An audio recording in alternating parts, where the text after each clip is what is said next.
Hi friends, आज हम बात करेंगे खान सर के बारे में, जिन्हें हम सब लोग पटना वाले खान सर के नाम से भी जानते हैं, जो केवल पटना में ही नहीं पूरी दुनिया में अपने अच्छे कामों के लिए मशहूर हो चुके हैं। जिस तरह से उन्होंने गरीब बच्चों को कामयाबी दिलाई है, जो बच्चे कभी अपने गरीबी की वजह से पढ़ाई के बारे में सोच भी नहीं सकते थे, कोचिंग अफोर्ड नहीं कर सकते थे, इतनी हाई फीस को देखकर वो कभी सोच भी नहीं सकते थे कि हम बिना कोचिंग के या सिर्फ पैसों में कोचिंग लेकर अपनी कामयाबी पा सकते हैं।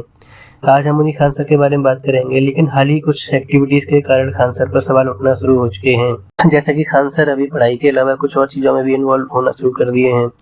जैसे कि उन्होंने एक के बाद एक बहुत सारे पॉडकास्ट दिए हैं, जिसमें उन्होंने पॉलिटिक्स से लेकर देश की विभिन्न कंडीशंस के बारे में बात की, जो भी अनयूजुअल नहीं है। लेकिन जिस तरह से उन्होंने बहुत सारे पॉडकास्ट एक के बाद एक इंटरव्यू दिए हैं, बहुत सारे पॉलिटिकल लीडर्स के साथ उन्हें क्लोज रिलेशन सामने आए हैं, बिहार के गवर्नर ने भी कोचिंग को विजिट किया, ये सब कुछ भी अनयूजुअल नहीं लग रहा है।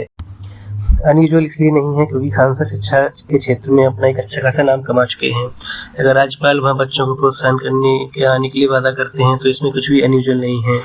लेकिन सवाल उठता है कि राज्यपाल अपने राज्य की यूनिवर्सिटीज़ के चांसलर भी हैं।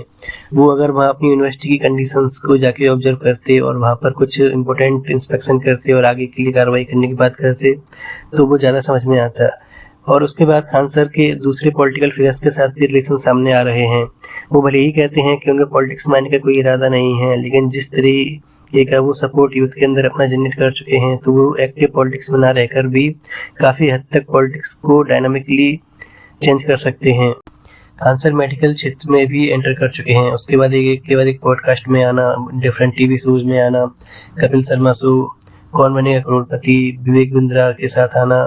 तो इन चीज़ों के बाद एक सवाल उठना शुरू होता है कि खान सर क्या पॉलिटिक्स के लिए बेस तैयार कर रहे हैं। भले ही वो मना करते हो कि वो एक्टिव पॉलिटिक्स में नहीं आना चाहते, लेकिन फिर भी वो इनडायरेक्टली पॉलिटिक्स को काफ़ी डायनामिकली चेंज कर सकते हैं, क्योंकि यूथ उनके साथ है। उन्होंने बहुत यूथ के अंदर अपना बहुत ही ज़्यादा स्ट्रॉन्ग सपोर्ट जनरेट किया है। यूथ खान सर को कितना स्ट्रांगली सपोर्ट करता है वो हम रेलवे के प्रोटेस्ट के दौरान देख चुके हैं। जब खान सर के कॉल पर स्टूडेंट्स ने कितना स्ट्रांग प्रोटेस्ट किया था, यहाँ तक कि ट्रेनें भी जला दी थी। वो एक दूसरी चीज़ हो जाती है, लेकिन फिर भी हम समझ सकते हैं कि स्टूडेंट्स खान सर के कॉल पर कुछ भी कर सकते हैं। बिहार में इलेक्शन होने वाला है और हम जानते हैं कि वोटरों में स्ट्रॉन्ग जो पॉपुलेशन का जो स्ट्रॉन्ग एक पार्ट होता है वो एक यूथ का ही होता है। तो खान सर अपने एक आह्वान पर पॉलिटिक्स के पूरे डायनामिक्स को चेंज कर सकते हैं। ये पॉलिटिकल लीडर्स खान सर की ताकत को समझते हैं, इसीलिए खान सर के साथ वो स्ट्रॉन्ग रिलेशनशिप बनाने की कोशिश करते हैं। हाल ही के दिनों में हमने देखा आप पार्टी के एक लीडर ने उनसे मुलाकात की, गवर्नर उनसे मुलाकात कर चुके हैं, उनके साथ ही में डिफरेंट पॉलिटिकल फिगर्स ने, बड़े पॉलिटिकल फिगर्स ने कैसे शिरकत की। इससे पता चलता है कि खान सर का पावर कितना है, स्पेशली बिहार के अंदर। फ्रेंड्स, हम यहाँ पर खान सर की इंटेंशन का सवाल नहीं उठा रहे हैं, लेकिन हम ये कहना चाह रहे हैं कि खान सर की पॉपुलैरिटी जैसे जैसे बढ़ती जा रही है, तो एक सवाल उठता है कि क्या वो अपने ओरिजिनल मिशन बच्चों को पढ़ाना, उनको कामयाबी तक पहुँचाना, उससे डाइवर्ट हो रहे हैं। क्या वो उस एम पर अपना इतना ध्यान नहीं दे पा रहे हैं, क्योंकि वो अभी मेडिकल सेक्टर में आ चुके हैं, वो अपना हॉस्पिटल खोल रहे हैं, डिफरेंट अलग चीज़ें कर रहे हैं। तो क्या वो इतना टाइम एजुकेशन को दे पाएंगे?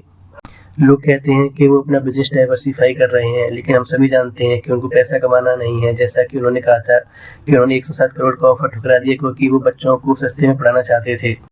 जिस तरीके से खान सर डिफरेंट एक्टिविटीज़ में इन्वॉल्व हो रहे हैं, सवाल फिर से वही उठता है कि क्या वो अपने कोर मिशन एजुकेशन, गरीबों के एजुकेशन, उनको कामयाबी दिलाने के मिशन पर कितना टाइम दे पाएंगे। अगर वो अपने डाइवर्सिफाई फील्ड्स में जाते हैं, अपना बिजनेस या जो अगर अपनी एक्टिविटीज़ हेल्थ केयर में गरीबों के लिए भी कर रहे हैं, तो अगर वो हेल्थ केयर और एजुकेशन सेक्टर में एक साथ आएंगे तो उनका टाइम मैनेजमेंट नहीं हो पाएगा।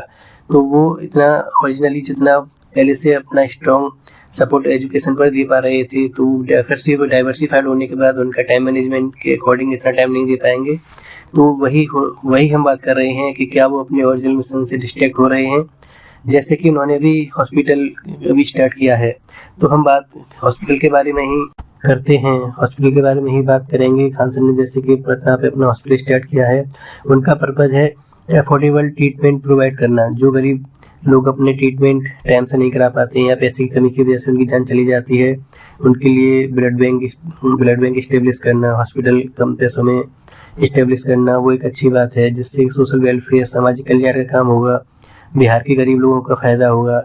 लेकिन इसमें कंसर्न ये है कि हॉस्पिटल मैनेजमेंट में बहुत टाइम कंज्यूमिंग रहेगा, जिससे कि उनका टीचिंग पर फोकस कम हो सकता है। उनकी मीडिया अपीयरेंस भी दिन ब दिन बढ़ती जा रही है, जैसे Kapil Sharma show, KBC, different podcast. ये विजिबिलिटी बढ़ाती है, लेकिन पब्लिक फिगर में इमेज ज़्यादा होने से क्लासरूम में टाइम कम हो जाएगा। ये फिर से वही सवाल उठता है। पॉलिटिक्स के स्पेकुलेशन के बारे में हम बात कर चुके हैं। खान सर खुद कई बार बोल चुके हैं कि पॉलिटिक्स में आने का कोई प्लान नहीं है, लेकिन लोग कह रहे हैं कि हॉस्पिटल, पीआर, पब्लिक मीटिंग्स, ये सब फ्यूचर इलेक्शन ग्राउंड वर्क हो सकता है। दोस्तों, आप इसके बारे में क्या सोचते हैं? आप अपने कमेंट्स में बताना। जैसे कि खान सर ने अभी तक जितने भी काम किए हैं वो सब गरीब और अंडर प्रिविलेज बच्चों के लिए ही किए हैं, तो हम उनके इंटेंशन पर सवाल नहीं उठा सकते। अभी तक तो कोई कंफर्म सिग्नल नहीं है, मगर ये ग्रोथ फेज डिस्ट्रैक्ट भी कर सकती है, ये मिशन एक्सपेंड भी कर सकती है।